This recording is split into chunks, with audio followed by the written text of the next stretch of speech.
Pembangunan Pekanbaru saat ini sedang berjalan dan sebentar lagi akan selesai. Apa pandangan Bang Ginda terhadap pembangunan yang sedang berjalan sekarang? Pembangunan Pekanbaru saat ini sedang berjalan dan masih belum selesai. Masih belum selesai. Jadi memperjuangkan itu tidak mudah. Kemarin kita hanya di jalanan, hari ini kita merasakan di sini perjuangannya dinamikanya luar biasa lagi. Saya sudah membatasi diri saya berdiri di kaki sendiri. Saya berdikari. Jadi saya berdiri di kaki sendiri, saya batu loncatan saya punya langkah saya sendiri. Saya jalan di tempat yang saya jalankan sendiri. Seberapa gerindranya Bang Ginda saat ini? Ya itu yang saya bilang tadi, saya tidak terpikir untuk itu gitu ya. Tapi saya melihat ya momentum saja. Kalau partai melihat saya bisa orang yang berkompeten, ya kita bicarakan nanti seperti apa.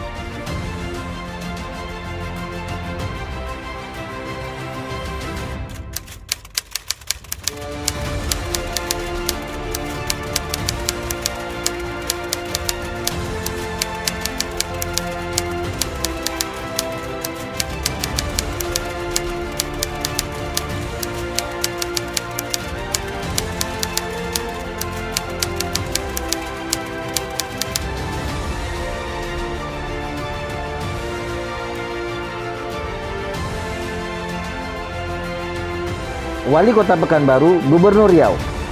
Gubernur ya.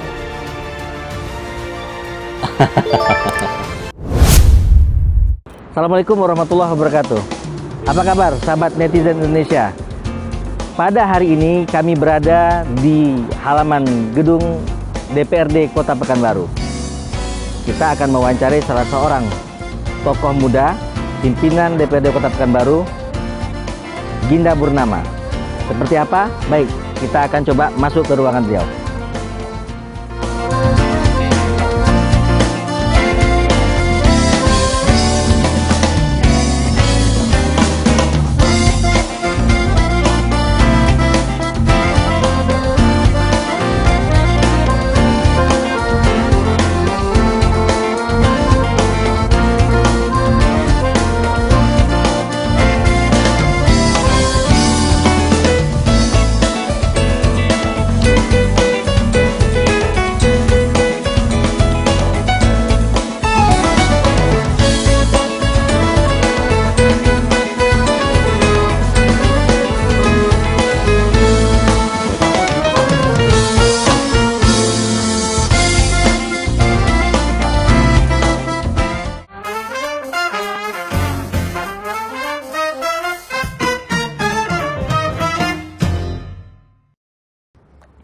Assalamualaikum warahmatullahi wabarakatuh.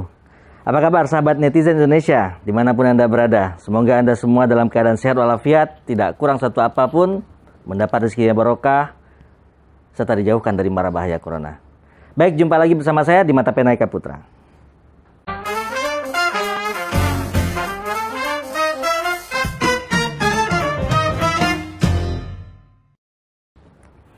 Baik pemirsa, pada hari ini kami mendapat kesempatan untuk melakukan wawancara bersama salah seorang tokoh muda Pekanbaru yang kini sedang naik namanya. Ya, kalau Anda melihat di beberapa kota Pekanbaru, beberapa sudut kota Pekanbaru akan melihat baliho, ya. Ginda Purnama, Sarjana Teknik.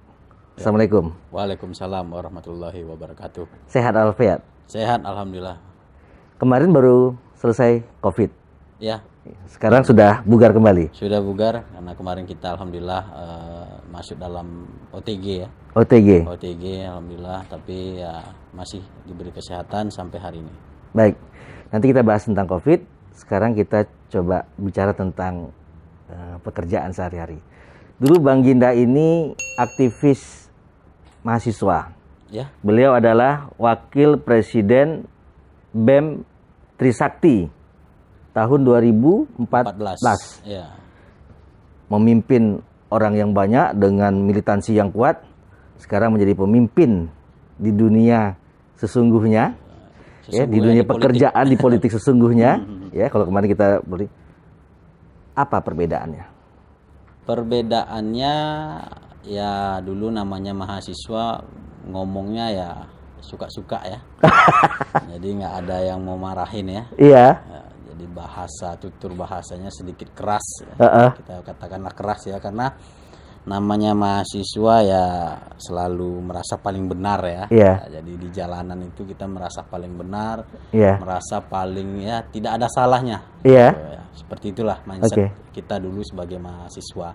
Tapi alhamdulillah hari ini kita di DPRD, alhamdulillah saya sebagai pimpinan DPRD juga punya perbedaan hari ini. Tutur kata bahasa yang kita sampaikan kepada pemerintah Kota Pekanbaru lebih smooth lagi bahasanya. Kalau memimpin ya sama-sama kita memimpin orang ya, manusia ya, umat kita pimpin. Kalau dulu mungkin mahasiswa kita pimpin, sekarang skupnya mungkin lebih besar lagi, kan itu, lebih luas lagi kan itu. Seperti itulah kira-kira. Ya, berjuang di jalanan dengan berjuang di parlemen lebih beda pakaiannya saja. Tapi semangatnya sama. Semangatnya ya makin semangat kita di sini. Jadi memperjuangkan itu tidak mudah. Kemarin kita hanya di jalanan, hari ini kita merasakan di sini perjuangannya dinamikanya luar biasa lagi seperti itu. Tapi waktu di mahasiswa itu kan sebagai presiden BEM-nya, wakil presiden BEM itu kan eksekutif. Sekarang di legislatif. Betul. Cuman bedanya sedikit saja sebenarnya.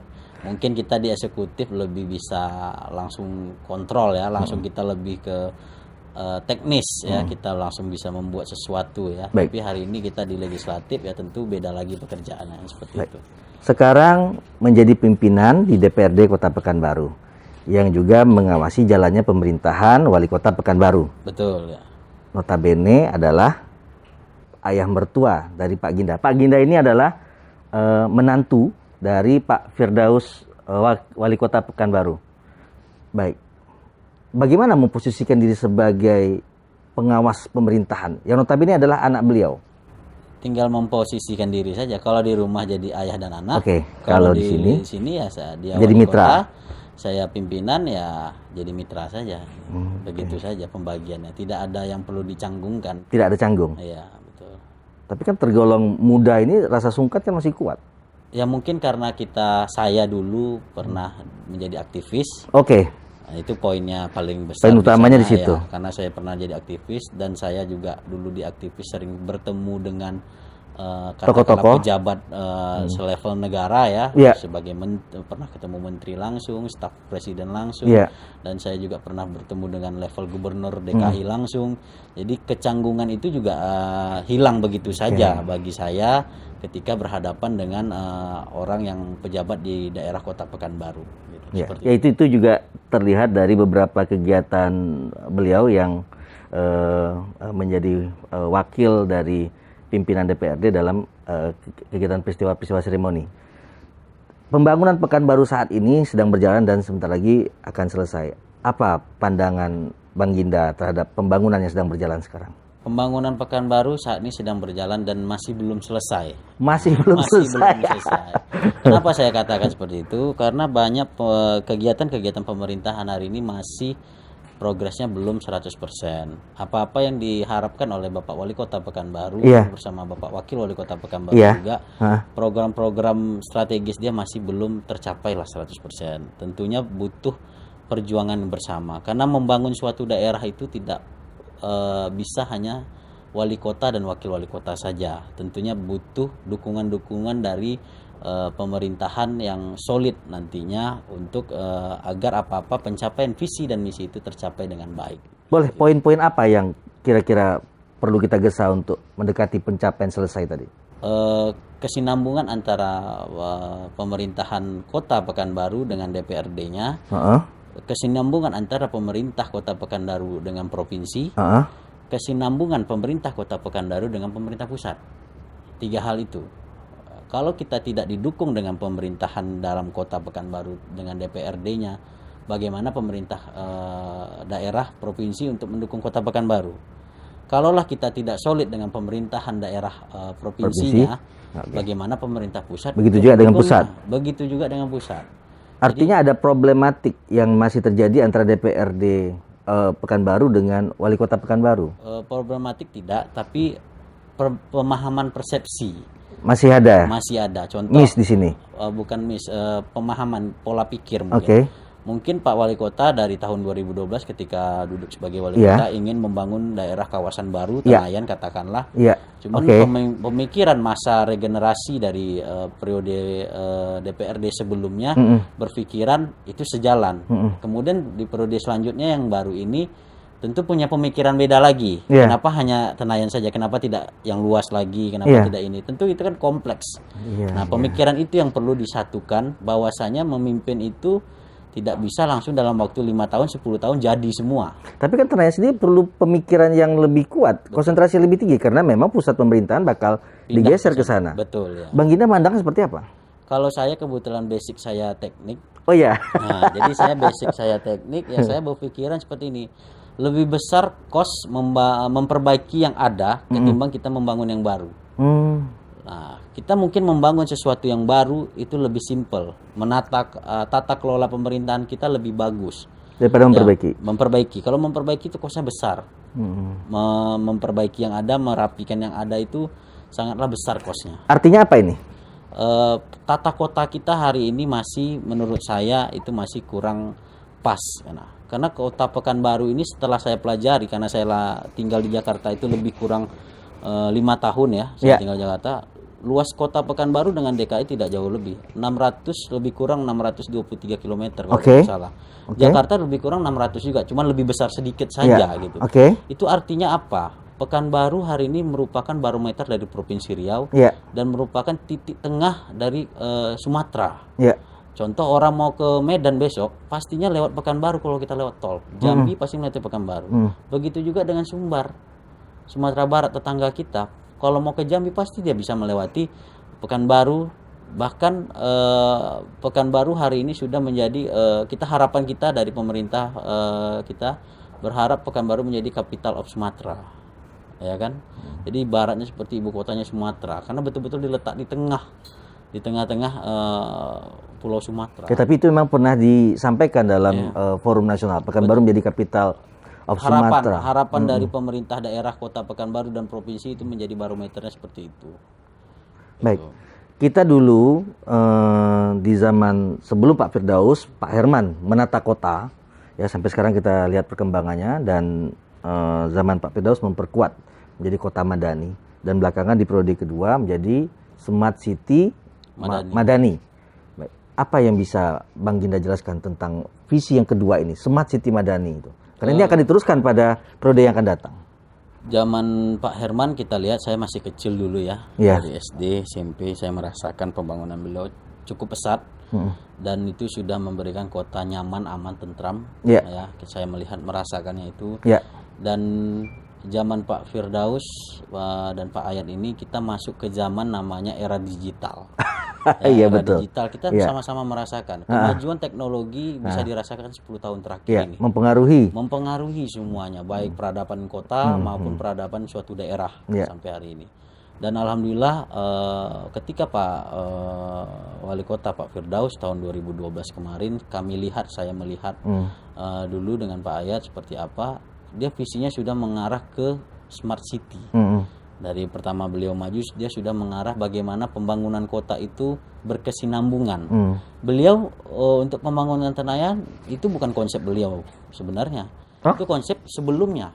Konsep kawasan industri Tenayan itu adalah konsep sebelumnya. Zaman Pak Herman sudah ada. Zaman Pak Herman itu sudah ada. Mungkin zaman sebelum Pak Herman pun sudah ada. Zaman Pak Usman. Ya, itu sudah ada konsep industri Tenayan. Beliau bagaimana konsep yang ada di-compare dengan konsep baru beliau, yaitu apa? Kota baru. Nah, beliau punya visi, ini kota baru. Beliau tidak mau memecahkan itu. Bagaimana kota baru ini berkesinambungan dengan kawasan industri Tenayan. Kawasan industri Tenayan diusahakan beliau, dan alhamdulillah hari ini PLTU Tenayan bangun di sana. Bisa sama-sama kita melihat. Kemudian Medco juga ada di sana, perusahaan-perusahaan besar yang ada di Indonesia juga bangun di sana. Beliau langsung berpikiran bagaimana pusat kota juga berkembang di daerah sana. Itu kota baru itu maksudnya membangun kota baru di Tenayan atau membenahi kota Pekanbaru yang ada sekarang? Semuanya. Semuanya. Ya, jadi kota baru di sini maksudnya pemerintahan kotanya pindah ke sana. Oke, Nah, itu pemerintahannya garis pindah ke bawahi sana, dulu. ya. Pemerintahan kotanya pindah ke sana. Ya, tapi dengan adanya pindah kota ke sana, pemerintahan kota, OPD sebagian pindah ke sana, bukan berarti OPD yang ada di tengah kota pindah ke sana juga. Contoh MPP, Mall Pelayanan Publik, kita tetap bisa di sini. sama-sama kita lihat itu tetap di Sudirman. Tapi itu semuanya besok akan melayani. Jadi masyarakat kan paradigmanya kejauhan ke Tenayan, kejauhan ke sana, bukan seperti itu Bukan seperti sebenarnya. itu. MPP itu justru di pusat kota di Untuk Jalan mudah. Sudirman untuk memudahkan pelayanan semua nantinya. Jadi bergabung semua, orang mau ngurus pajak di sana, orang ngurus perizinan di sana, ngurus EKTP di sana. Tapi Semua satu kantor-kantor pemerintahan kantor pemerintahan dipusatkan dipusatkan tempat di baru. sana. Kemudian untuk melapangkan luas lahan kita. Kan undang-undang mengatur juga kita semua pembangunan itu kita boleh di angka 70%. 30% sisanya adalah untuk hutan dan kawasan tata kota, kawasan hutan lindung lah, kawasan apa itu 30%. Jadi kita masih bisa membangun. Kota Pekanbaru mungkin baru pembangunan baru di angka 40%. Seperti itu kira-kira. Baik, menarik pemirsa. Kami akan gali lebih dalam lagi diskusi dengan Bang Ginda Purnama ini sesaat lagi, tetap di Mata Pena Eka Putra.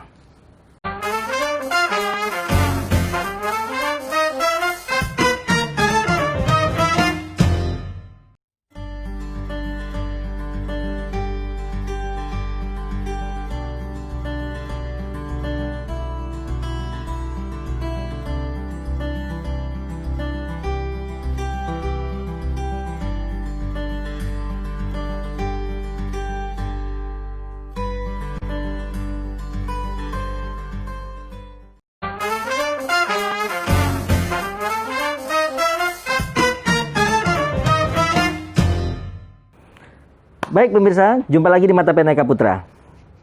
Bang Ginda, Ya, dulu berangkat dari aktivis mahasiswa, sekarang menjadi pimpinan DPRD. Ya nanti ke depan cita-cita kita nggak tahu. oke. Kira-kira terbayangkan nggak posisi sekarang pada waktu dulu masih menjadi mahasiswa di Trisakti? Nggak terbayangkan. Nggak terbayangkan. Jadi wakil presiden mahasiswa Trisakti juga nggak terbayangkan. Menjadi wakil presiden mahasiswa Trisakti itu saja pemirsa, itu luar biasa karena kebetulan kita tahu persis bagaimana sistem yang ada di universitas-universitas besar. Oke, bisa diceritakan tentang menjadi wakil presiden mahasiswa BEM di Trisakti? Singkat saja ya saya ceritanya karena kalau panjang itu luar Baik. biasa.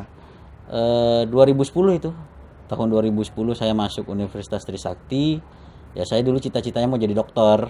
Dokter? Ya, mau jadi dokter. Wah, saya melihat jadi dokter itu kerjaan mulia, Ya. menolong orang, mengobati orang, ya bisa menyembuhkan orang itu suatu yang hal luar biasa. Makanya saya SMA saya ambil jurusan IPA. Iya. Dan alhamdulillah di masa tamat saya juga ranking 5 masuk 10 besar lah gitu kan. Tamat di Pekanbaru? Di Pekanbaru, SMA 5 Pekanbaru. SMA 5 Pekanbaru, oh SMA ya. 5 Pekanbaru, SMP saya SMP 4 Pekanbaru, SD saya SD Teladan Kota Pekanbaru. Oh berarti ini memang orang Pekanbaru. Lahir di Pekanbaru. Lahir di Pekanbaru, baik. Lah, Daftar di Trisakti sebagai calon mahasiswa kedokteran?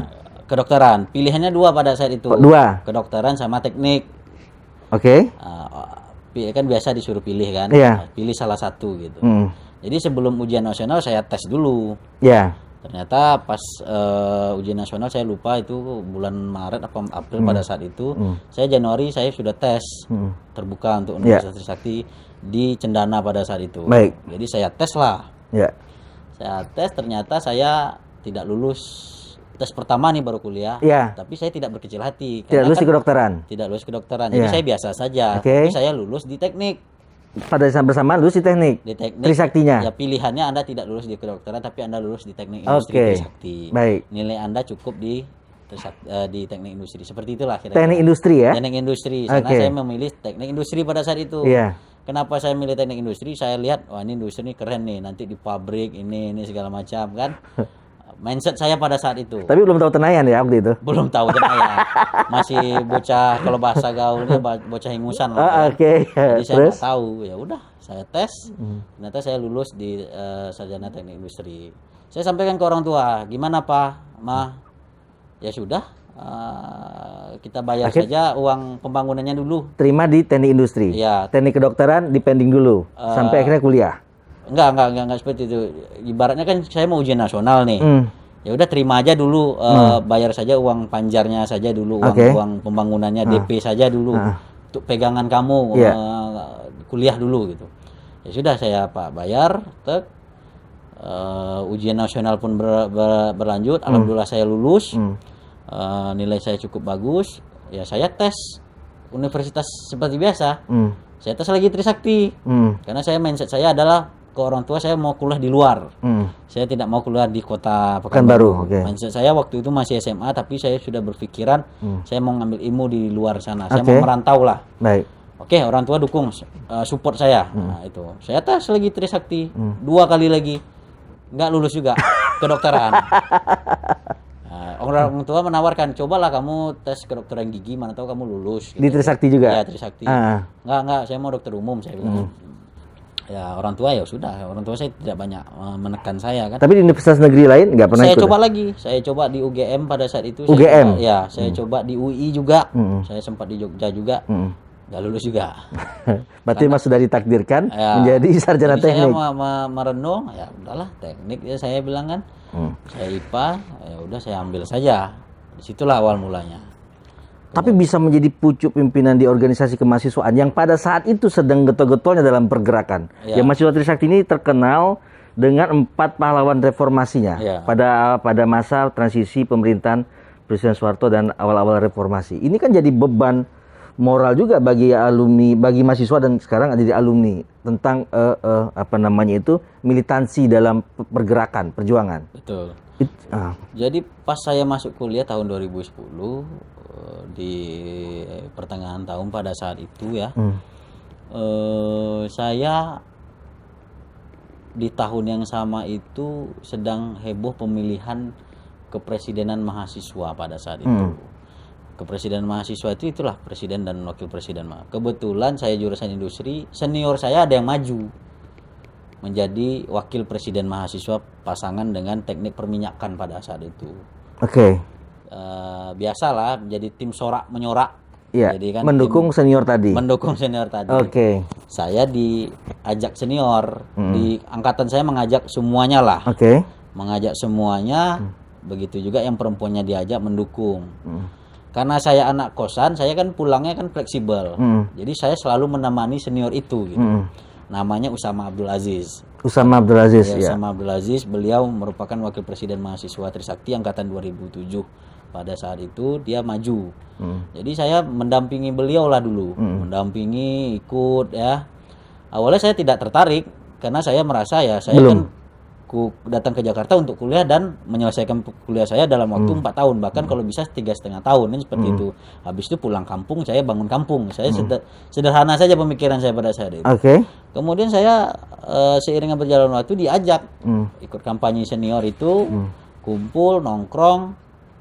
Tidak lama setelah itu ya beliau merekrut saya bersama teman-teman saya yang aktif pada saat itu. Awalnya saya tidak aktif.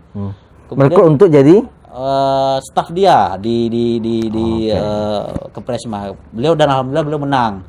Ketika menang beliau membuat sebuah kabinet lah namanya ya. Namanya kabinetnya kalau tidak salah kabinet siap namanya dulu. Kabinet siap. Nah, dia mengajak kita, mengajak kami yang anak jurusannya, ya kamu gabung 3 orang pada saat itu 2010. Namanya saya, Ginda, kemudian ada Rishad, kemudian ada Nathan. Nah, itulah diajak. Disitulah awal mula saya masuk ke pergerakan mahasiswa. Jadi saya teknik, saya ngambil ikut aktif dalam kampus seperti itu. Tapi maju di BEM Trisakti, izin kita coba dalami ini, itu tidak ada dukungan senior dari Riau. Tidak ada membawa anak ke Riauan untuk bisa dapat pucuk pimpinan itu. Pada saat itu ya namanya jurusan teknik industri justru kebalikannya. Tidak banyak orang Riau.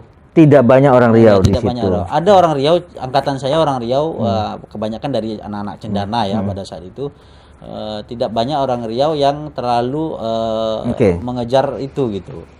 Tapi jurusan lain banyak anak Riau. Hmm. Nah, itu seperti itulah kira-kira. Jadi saya aktif berorganisasi sampai ke pucuk terakhir, saya terakhir menjabat sebagai menteri, Pak. Jadi dia kabinet itu menteri ya.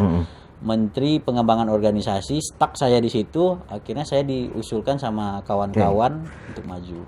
Apa pengalaman yang paling berkesan selama jadi presiden atau wakil presiden di Trisakti itu? Pengalaman saya dari saya junior pada saat itu, saya bisa mengundang tokoh-tokoh nasional, pengusaha-pengusaha nasional pada saat itu. Bisa berinteraksi dengan mereka. Ya, pengusaha nasional yang saya undang pada saat itu Bob Sadino almarhum. Oke. Itu saya cuman jual tiket 1.000, yang datang sekian ribu, 2 kali lipat yang datang pada saat itu. Saya di zaman saya mengundang Bob Sadino. Kemudian di zaman saya juga pada saat itu peresmian tentang 12 reformasi, Taman Reformasi, saya juga berhasil mengundang waktu itu Pak Basuki jadi wakil, dan kebetulan PLT juga pada saat itu menjadi gubernur DKI kan, karena Pak Jokowi. Ahok maksudnya? Ahok ya, Pak Ahok. Itu saya berhasil mengundang beliau peresmian itu. Kemudian saya juga mengundang tokoh-tokoh lainnya seperti itu di zaman saya pada saat itu. Oke. Kenapa sampai kepikiran masuk politik? Apalagi partainya bukan partai ayah mertua, Demokrat. Oh, itu pertanyaan yang selalu banyak yang datang ke saya ya. Ya, mungkin ini perlu bisa kita dapat jawaban langsung. Perlu tahu, mungkin banyak orang yang bertanya kepada saya, kenapa tidak partai yang sama dengan ayah mertua, kenapa tidak partai yang sudah membesarkan orang tua. Jadi saya gini, saya sudah membatasi diri saya berdiri di kaki sendiri. Saya berdikari. Jadi saya berdiri di kaki sendiri, saya batu loncatan saya punya langkah saya sendiri. Saya jalan di tempat yang saya jalankan sendiri. Jadi saya memilih partai yang menurut saya cocok dengan saya. Jadi saya pilihlah Partai Gerindra pada saat mau pencalonan pada saat itu. Walaupun Partai Gerindra pencalonan DPR pada saat itu. Walaupun Partai Gerindra kemarin merupakan partai baru mungkin pada saat itu di Kota Pekanbaru ya. Tapi saya sudah masuk di Partai Gerindra, dan kemudian alhamdulillah Partai Gerindra juga partai yang mendukung Bapak Wali Kota Pekanbaru pada tahun 2017. Oke. Nah, jadi pendukung Pak Firdaus dan Pak Ayat itu kloplah di situ. Kloplah di situ. Jadi saya ngambil Partai Gerindra dengan jalur dan cara saya sendiri seperti itu. Dan sekarang ikut dalam konsultasi DPR, lalu duduk dan menjadi pimpinan DPR, dan dipercayakan oleh Bapak Prabowo untuk menjadi pimpinan DPRD Kota Pekanbaru. Mungkin melihat saya masih muda, tapi dia melihat track record saya waktu menjadi aktivis di Desa Trisakti. Mungkin masih itulah muda. nilai poin besarnya. Usia sekarang berapa Bang Ginda? 28 tahun. 28 tahun sudah jadi pimpinan DPR. Rasanya pimpinan termuda kali ya Di Kota dalam Pekanbaru. sejarah ini ya, di DPR ya. Kalau di Kota Pekanbaru ya. Tapi mungkin di daerah lain. Iya, di DPR di Kota Pekanbaru. Ya. Baik. Satu sedikit pertanyaan, seberapa gerindranya Bang Ginda saat ini? Saking berapa gitu ya? Sebelah gitu. Jadi nggak usah diragukan kegerindraannya. Ya, jadi saya ruangan ini saya bikin warna-warna seperti warna Gerindra lah ya. Warna-warna yang lembut ya, karena warna Gerindra kan rata-rata seperti ini, dan saya taruh Gerindra ini menunjukkan ya, ini sebenarnya ada sebuah makna tersendiri saya letakkan di sini. Yang sebelah kiri ini DPRD, ini merupakan tanggung jawab saya terhadap lembaga saya. Kemudian yang sebelah kanan ini merupakan tanggung jawab saya kepada partai saya yang telah memberikan saya perahunya sampai pada titik yang menurut saya titik tertinggi lah bagi saya hari ini. Dan kemudian di belakang kita atau di depan saya itu tanggung jawab saya terhadap keluarga saya, foto keluarga saya letak.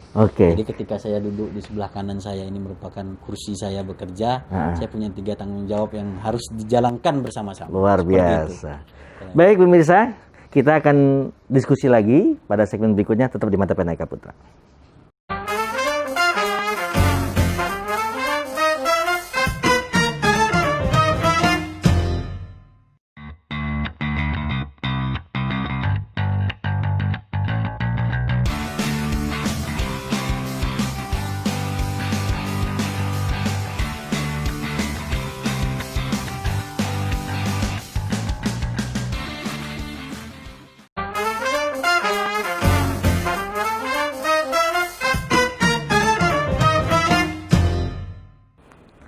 Baik, jumpa lagi di Mata Pena Eka Putra. Bang, Ya, kalau sekarang kita keliling di Kota Pekanbaru, Provinsi Riau ini, kita sudah mulai menemukan baliho-baliho yang spesifik. Kalau dulu waktu Pilpres, baliho sebagai caleg. Kemudian ada setiap momentum ada baliho. Tapi baliho-baliho lain sesuai dengan momentumnya. Tapi sekarang sudah menyebut calon wali kota. Ya. Bisa dijelaskan tentang ini?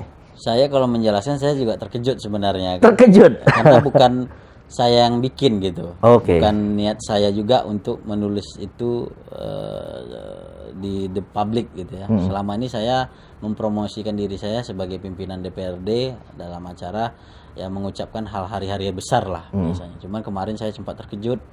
Ternyata saya selidiki ternyata para aliansi dari Senior. APP yang membuat itu gitu. Jadi saya ya tidak bisa melarang juga kan gitu. Jadi ternyata pas saya selidiki lebih dalam maunya kawan-kawan itu adalah mengusulkan saya gitulah APP para APP ini APP Asosiasi Aliansi Pedagang Pekanbaru. Pedagang Pekanbaru. Nah, jadi mereka lah yang mendorong saya gitu kan. Saya yang anggap itu sebagai apresiasi mereka kepada saya untuk ya maju. Tapi kalau itu nanti menjadi satu realitas dukungan publik misalnya, dilanjutkan enggak rencana yang disiapkan oleh teman-teman? Ya itu yang saya bilang tadi, saya tidak terpikir untuk itu gitu ya. Tapi saya melihat ya momentum saja.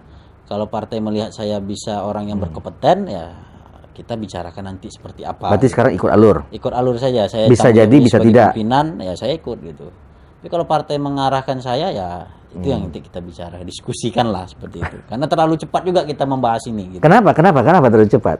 Ya masih 2 tahun lagi. 2 tahun kan 2022. persiapannya harus dari sekarang. Ya karena itu saya nggak ada pernah. Apalagi berpikiran Pak Firdaus gitu. kan sudah mas 2 periode ini. Artinya kemungkinan maju lagi tidak ada. Iya betul. Tapi ya kalau saya secara pribadi saya masih belum ya? pembahasan itu. Secara pribadi ya belum. Belum mau dibahas soal calon wali kota, tapi tidak melarang. Tidak ada melarang. Tidak ada Saya melarang. tidak melarang orang untuk usah bahas ini. Ya mana tahu dengan perkataan doa menjadi diaminkan. Ya, kan, kita Oke, menarik. Saya ingin tanya soal pernah menjadi OTG COVID. Ya. Bulan apa itu ya? Bulan Oktober apa bulan? Sebelum September. 2 bulan lewat lalu. 2 bulan lalu. Ya. Apa perasaan begitu diberitahu sama hasil lab oleh tim medis? Ya terkejut saja ya. Karena saya kan tidak ada merasakan apa-apa ya. Dan itu resiko bekerja juga ya. Interaksi ya? Interaksi. Saya maaf kadang saya tidak bisa menolak orang gitu. Ya, Untuk kita ketemu berinteraksi ya. Kadang orang yang kita bilang ini kok lagi COVID nih, lagi ini, kadang orang itu tetap memaksa enggak apa-apa ini. Saya tidak menyalahkan orang tersebut juga. Namanya saya juga sebagai pelayan masyarakat, saya juga penyambung lidah masyarakat, ya saya juga bertemu gitu dengan masyarakat khususnya. Kemudian saya juga ada aktivitas di luar DPRD, ada kunjungan-kunjungan yang harus diselesaikan pada saat persiapan perda-perda tertentu yang harus keluar kota gitu. Dan itu harus dilaksanakan. Jadi ya itu namanya resiko bekerja juga gitu. Seperti itulah kira-kira. Tapi kena saya. Sempat karantina mandiri ya pada waktu itu ya?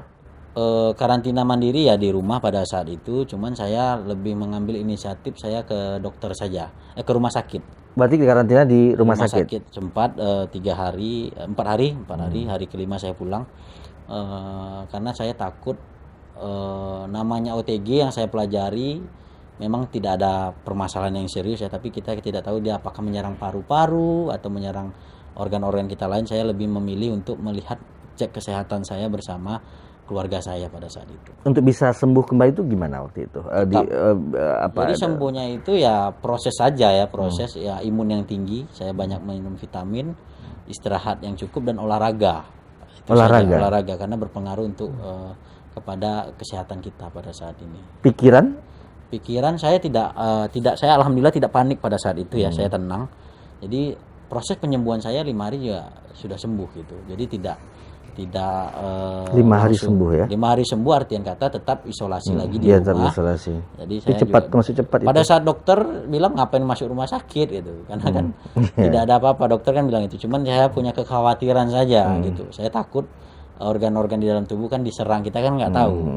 Gitu. Terus dikontrol ya. Terus kontrol, apalagi orang rumah saya juga, saya sangat takut kenapa-kenapa aja seperti itu. Tapi masih banyak masyarakat di antara kita belum percaya dengan COVID ini. Apa Kalau kan? menurut saya bukan belum percaya ya, dia percaya ada tapi menganggap itu tidak ada apa-apanya gitu. Ya menganggap ya seperti maaf kata mungkin ada orang OTG Ah, mengatakan nggak apa-apa masih bisa aktivitas saya, tapi kan dia jadi yang pembawa. mm-mm. Nah seperti itu hari ini kan, ya nggak apa-apa kok, saya nggak masalah, saya nggak kenapa-kenapa, tapi dia berkeliaran, ya itu dia pembawa sebenarnya, terkena sama orang yang mudah rentan sakit. Nah itu aja. Sebenarnya bukan tidak mau tahu atau apa, tapi sebenarnya dia tahu keberadaan virus tapi menganggap ya saya sehat. Apalagi pemberitaan cukup minum vitamin, cukup dengan ini dengan itu tidak terkena virus. Yang mindsetnya beda, pola pikir kita ini seperti itu. Pada orang-orang seperti itu jumlahnya banyak, apa yang harus dilakukan oleh kita, pemerintah? Saya Pekanbaru. sebagai wakil rakyat setelah terkena COVID, saya justru bukan menutup diri untuk tidak berturun lagi ya. Saya justru semakin Membuka turun. diri. Saya semakin turun dengan artian kata mengingatkan dapil saya, mengingatkan konstituen saya. Saya turun, bahkan tidak di dapil saya turun di pasar Pagi Arengka pada saat itu untuk menyampaikan. Karena saya lihat waktu itu saya lewat masih ada yang tidak pakai masker. Wah, besok kita kunjungan ke sini. Saya sampaikan, kabari Pak Camat, saya bilang kita turun. Walaupun tidak di dapil saya sebagai pimpinan, saya turun ke sana bersama Pak Camat pada saat itu melihat masih ada yang tidak pakai masker, masih ada yang tidak peduli gitu, masih merasa ya kami jualan, kami pedagang, kami butuh. Nah, apa yang harus dilakukan oleh pemerintah pada Pemerintah situasi hari seperti ini ini? adalah mengingatkan dan menghimbau dan menegur lah kepada masyarakat untuk tetap menjaga protokol kesehatan Tanpa lelah. tanpa lelah. 4M tadi.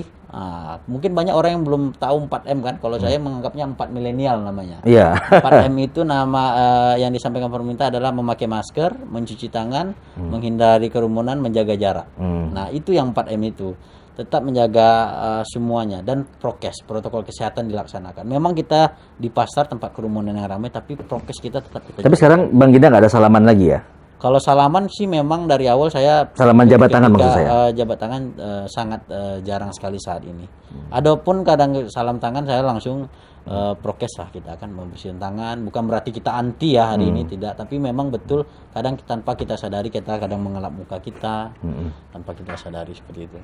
Baik, ini pertanyaan terakhir pemirsa untuk Bang Ginda tentang pemimpin muda atau milenial.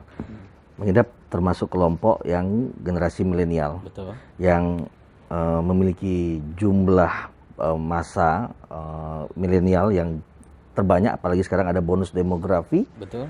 ya, dan ini suatu potensi.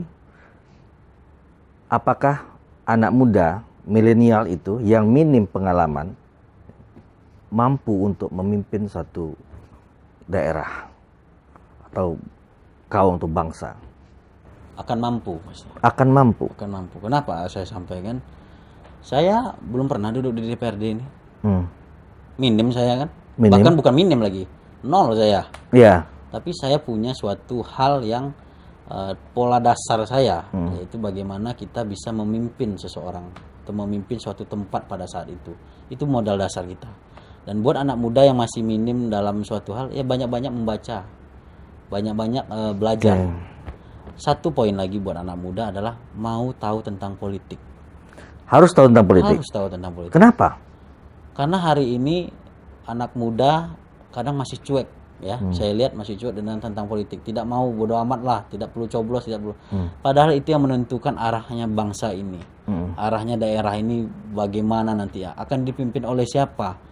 Akan dipimpin oleh orang mana? Akan dipimpin oleh siapa? Itu yang harus tahu anak muda. Karena harga cabai saja, harga suatu bahan makanan baku, makanan ditentukan dalam suatu penentuan politis juga nantinya. Seperti itu. Tapi kalau nanti pada akhirnya berkompetisi, kalau memang ditakdirkan maju jadi wali kota, berkompetisi dengan senior atau bapak-bapak kita, itu nggak khawatir, nggak canggung, nggak segan. Ini yang sebenarnya saya tidak mau bahas tadi sebenarnya. Tapi ya ketika kita dikasih momentum itu, entah itu, ya kita insya Allah lah. Insya Allah kita akan berjuang, kita akan berusaha, walaupun kita minim, tapi kita insya Allah yang senior-senior itu akan membimbing kita nantinya pastinya. Tapi kalau melawan anak muda sendiri nggak ada masalah ya, kita sama-sama tidak kalangan milenials.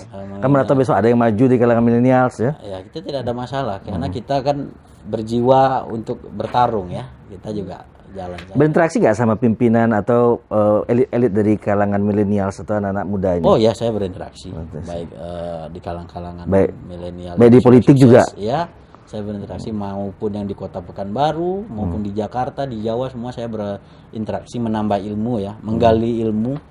Iya, alhamdulillah hari ini semua jaringan terbuka untuk kita. Artinya wawasan dan aspirasi mereka cukup diketahui ya, cukup dikuasai juga oleh Bang Dikuasai, Gida ya. kita ambil bagusnya ya, kita ambil, kita lihat, wah ini seperti ini, kita belajar juga seperti itu.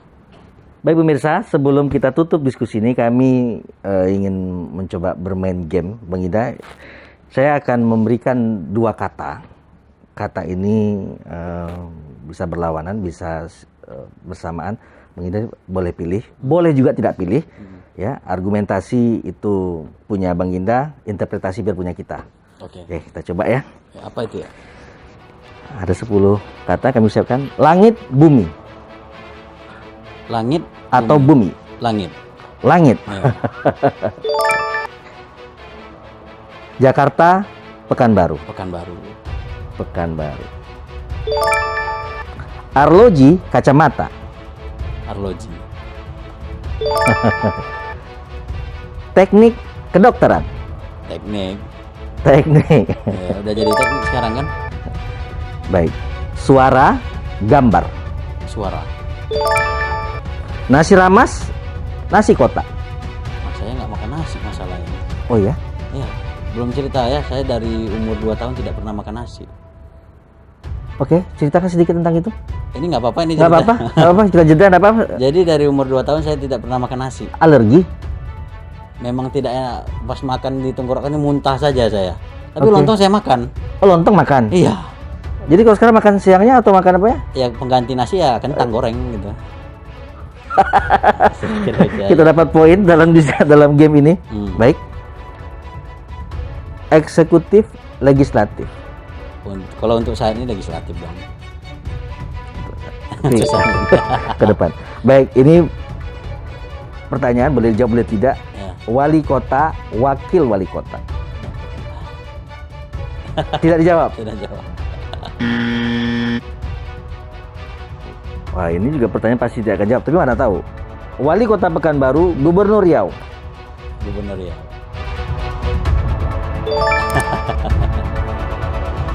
Terakhir, Agung Nugroho Irfan Herman. Nah, Boleh no comment. Baik pemirsa, dengan selesainya jawaban Bang Ida tadi, maka selesailah segmen kita. Ambil yang baik, buang yang buruk. Jumpa lagi di Mata Pena Eka Putra.